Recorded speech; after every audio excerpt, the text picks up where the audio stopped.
क्या हम ऐसा कर रहे हैं कि हम कैल्शियम बहुत ज़्यादा ले रहे हैं and we are not complementing supplementing it with anything else? It's like आपने पैसेंजर्स ले लिए बट व्हीकल नहीं लिया. So if you are taking calcium then you need to take vitamin D as well. Without vitamin D अगर हम calcium लेते रहते हैं तो वो ब्लड में घूमता रहेगा और वो जहाँ पे उसको जाना चाहिए, जो कि बोन्स है इस केस में, वहाँ पे वो वहाँ पहुँच ही नहीं सकता.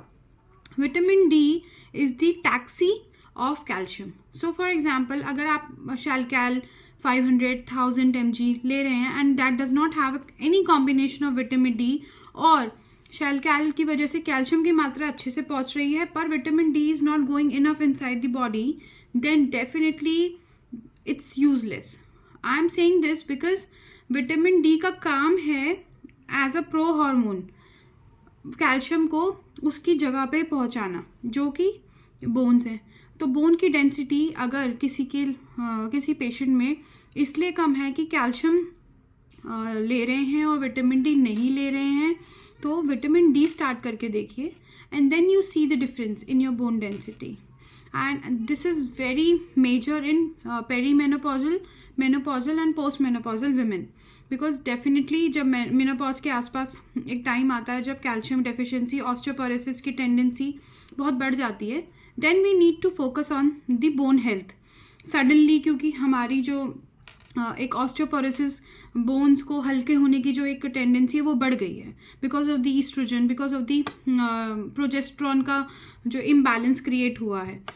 सो whenever you are taking calcium, just make sure that every once in a while or once in a week 60,000 international units of vitamin D should go inside.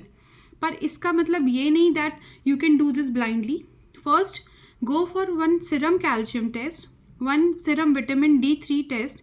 अगर विटामिन डी कम है और कैल्शियम लेवल नॉर्मल है then you have to do this.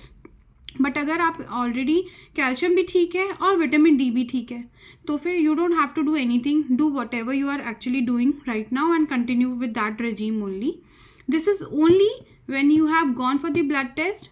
Calcium is good but vitamin D is not.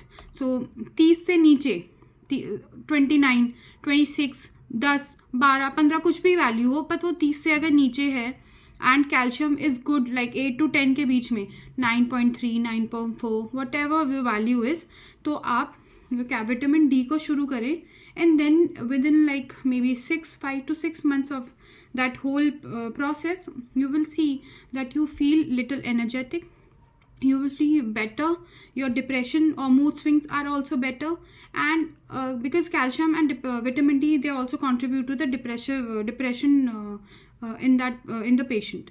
And apart from that you will feel energetic, on energy levels में बहुत सुधार आ जाता है.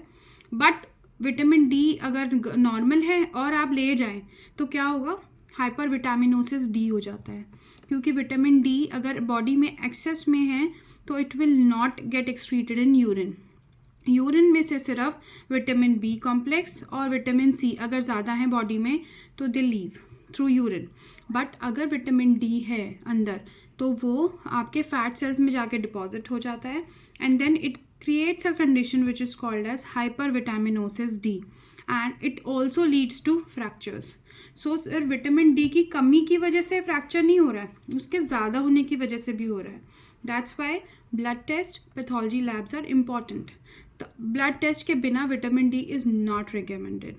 और कैल्शियम आप लेते रहिए, वो ब्लड में घूमता रहेगा, हाइपर कैल्सीमिया करता रहेगा. It can lead to irregular contractions. It can lead to a little, haywired heart problems.